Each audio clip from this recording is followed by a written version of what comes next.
بہت سارے لوگ ایسے ہیں جنہوں نے ہمارے کبھی ہاتھ نہیں چومے، لیکن ہمیں صحیح طرح پتہ ہے کہ جو کہیں وہ مانتے ہیں۔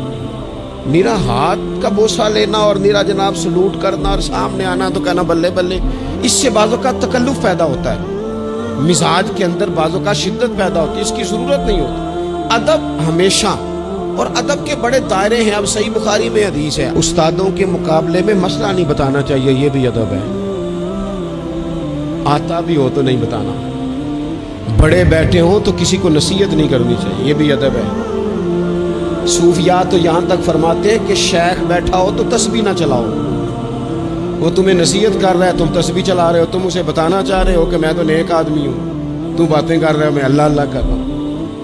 ادب کے جو معیار دین نے طے کیے ان کو آپ دیکھیں، اپنے بزرگوں کے سامنے آپ کو مسئلہ آتا بھی ہے تو نہ بتائیں، آپ ادب کا ماحول بنائیں، آپ کی طبیعت ادب والی ہو، ذوق ادب والا ہو، مزاج ادب والا ہو۔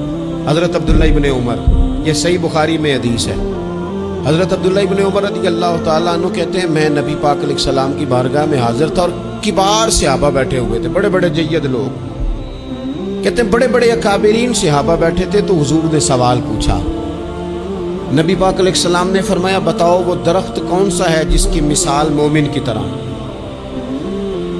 جو پھل زیادہ دیتا ہے، محبت زیادہ کرتا ہے، کون ہے جس کی مثال مومن کی طرح؟ حضرت عبداللہ ابن عمر فرماتے ہیں کہ مجھے پتا تھا کہ کھجور کا درخت ہے، یہ صحیح بخاری ہے۔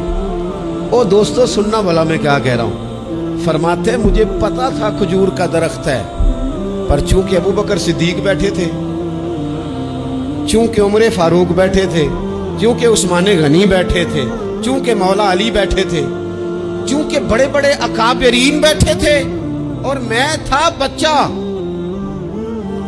فرماتے ہیں جواب آتا بھی تھا تو میں نے اس لیے نہیں دیا کہ میرے باپ بیٹھے ہیں، میرے چچا بیٹھے ہیں، ان کے ہوتے ہوئے صلاح دوں، ان کے ہوتے ہوئے میں بات کروں؟ فرماتے میں نے بتایا نہیں، لیکن جب کسی نے نہ بتایا تو حضور نے خود فرمایا وہ کھجور کا درخت ہے، فرماتے میرے دل میں خیال آ گیا کہ میرے ذہن میں جو جواب تھا بالکل ٹھیک تھا، دیا کیوں نہیں، بتایا کیوں نہیں؟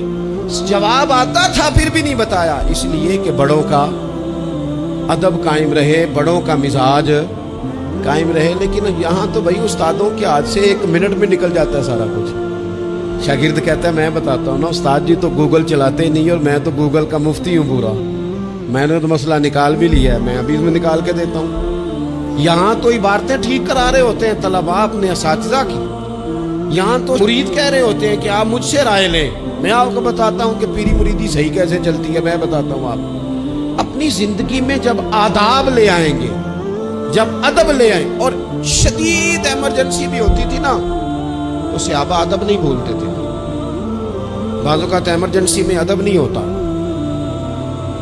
مطلب یہاں خدا نہ خواستہ میرے کپڑوں کو پیچھے آگ لگ جائے تو آپ کیا کہیں گے، پیر طریقت، راہبر شریعت، فلانا صاحب فلانا، جب تک سارے کپڑے جل جائیں۔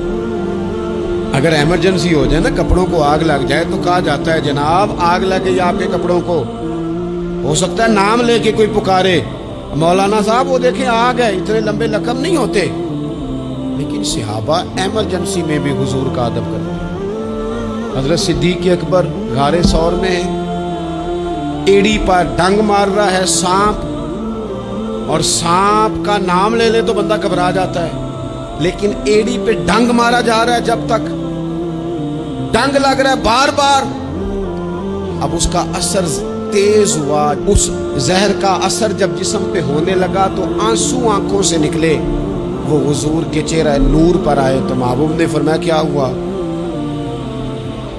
کہنا چاہیے تھا نا سانپ سانپ سانپ سانپ، حضرت صدیق اکبر ادب نہیں بھولے، کہنے لگے فدا کا ابی و امی یا رسول اللہ، حضور میری ماں بھی قربان، حضور میرا باپ بھی قربان، فدا کا روحی و قلبی یا رسول، حضور میرا دل بھی قربان، حضور میری روح بھی قربان، یا رسول اللہ وہ سانپ نے ڈس لیا مجھے، ادب نہیں بھولے۔ وقت بدلنا ہے تو بدل جائے، لیکن آداب کبھی بھی امت کے ہاتھوں سے جانے نہ پائے، آداب کا ہر وقت خیال رکھا جائے، ہر وقت خیال رکھا جائے۔ آخری بات آج آپ حضرات کی خدمت میں عرض کرنی ہے، ہر جگہ ضروری نہیں کہ کوئی تنقید کا پہلو ہی نکالا جائے، ہر شخص کی نیت پر شک ہی کیا جائے، یہ ضروری نہیں۔ ایک ذہن بنا لے، جو بھی رسول اللہ صلی اللہ علیہ وسلم کی بات کرے، عقیدہ اس کا ٹھیک ہو، دین کی بات کرے، قرآنی تعلیمات کی بات کرے، وہ کوئی ہو، کوشش کرے کہ جو خیر کی بات ہو اس میں خیر کے ساتھ سپورٹ شروع کر دیں۔ ہم نے بہت زیادہ جو گروہ بندی شروع کر دی ہے، اس سے تھوڑا سا اپنے آپ کو اوپر لے کے آئے۔ اقبال بار بار روتے تھے، کہتے تھے فرقہ بندی ہے کہیں اور کہیں ذاتیں ہیں، کیا زمانے میں پن پنے کی یہی باتیں ہیں۔ کہتے تھے کیا اس طرح ہم آگے جائیں گے، کبھی برادریوں کے بت اور کبھی جماعتوں کے بت۔ تھوڑا سا نا اپنے ذہن کو بڑا کریں، اور دین کی بات آپ کو لگے صحیح کہ بندہ کچھ ٹھیک ہے، آپ نے بندے کی سپورٹ کرنی ہے کہ دین کی بات کی سپورٹ کرنی ہے۔ کوئی بھی کسی بھی رنگ میں جب حضور کا تذکرہ کرے، وہ حضرت ابراہیم علیہ السلام نے سنا تھا کہ وہ کماد کے کھیت سے، گنے کے کھیت سے کوئی اللہ اللہ کر رہا ہے، تو حضرت ابراہیم پہنچ گئے۔ وہ فرشتہ تھا انسانی شکل میں، فرمایا رب کا نام پھر سنا۔ اس نے کہا میں سارے اونٹ لے لوں گا، فرمایا تو نام لینا تو اونٹ سارے ہی تیرے۔ پھر تھوڑی دیر کے بعد چپ کر گیا۔ حضرت مفتی احمد یار خان صاحب رحمۃ اللہ نے اس کو لکھا ہے۔ دوبارہ سنا تو کہنے لگا ساری گائیں لے لوں گا، فرمایا ساری تیری ہوئی، نام دوبارہ سنا۔ نا علمہ وچ پھسا سانو، تو یار دی گل سنا سانو۔ وہ سارا کچھ دے دیا۔ فرشتہ عرض کرنے لگا مالک یہ تو تیرے نام کے سچے عاشق ہیں، یہ سچے دیوانے۔ تھوڑا سا نا اتفاق کرنے کی کوشش کریں، اپنے آپ کو تھوڑا بڑا کر لیں، میچور کر لیں۔ جب لوگ انسانوں کی بجائے نظریوں کو سپورٹ کرنے لگ جاتے ہیں نا، ہم شخصیات کے نہیں نظریات کے قائل۔ جب نظریات کو ہم سپورٹ کریں گے، دین ایک نظریہ ہے اور نظریے کی سپورٹ کبھی نہیں چھوڑنی چاہیے۔ نظریہ ہمیشہ نظریہ ہوتا ہے، جٹ ہو کے، بٹ ہو کے، ارائی ہو کے، فلاں ہو کے، فلاں ہو کے بڑا جی لیا، اب کچھ مسلمان ہو کے بھی تو جینا چاہیے کہ نہیں؟ یار صحیح بتاؤ، کبھی اپنا تعارف بتایا ہے کہ ہم رسول اللہ کے غلام ہیں؟ یہ بھی تو تعارف ہے نا ہمارا، یہ بھی تو بتانا چاہیے۔ آپ کون ہیں جناب؟ کہتے میں تو گجرانوالہ کا رہنے والا ہوں۔ آپ کون ہیں جناب؟ میں تو جناب گجرات کا ہوں۔ بھئی آپ یہ کہیں میں رسول اللہ کا غلام ہوں۔ حضرت سلمان فارسی سے کسی نے کہا نام بتائیں، کہنے لگے میرا نام اسلام ہے۔ کہا آپ کے والد کا نام؟ کہنے لگے اسلام۔ کہا دادا کا نام اسلام۔ پوچھتا جاتا آپ اسلام بتاتے جاتے۔ اس نے کہا جناب یہ کیا بات ہوئی؟ فرمانے لگے میرا سارا کچھ ہی میرا دین ہے۔ یہیں سے بات شروع ہوتی ہے اور یہیں پہ بات ختم ہوتی ہے۔ کچھ کبھی کبھی حضرت سفینہ ایک صحابی ہیں، جنگل میں رستہ بھول گئے تھے تو سامنے شیر آ گیا، تو شیر نے جب منہ کھولا تو پتہ ہے حضرت سفینہ کی زبان سے کیا نکلا؟ کہنے لگے او شیر ذرا خیال کرنا میں رسول اللہ کا غلام ہوں۔ اس مقام پہ بھی یہی نکل رہا ہے کہ میں نبی پاک کا غلام ہوں۔ ایمرجنسی میں بھی جب کہا میں حضور کا غلام ہوں تو شیر نے دومیں لانی شروع کر دی، قدم چومنے شروع کر دیے، شیر پیچھے ہٹ گیا۔ تو آپ کی زبانوں پر یہ بات جاری ہو کہ ہم نبی پاک صلی اللہ علیہ وسلم کے غلام ہیں۔ اللہ تعالیٰ مجھے اور آپ کو عمل کی توفیق عطا فرمائے۔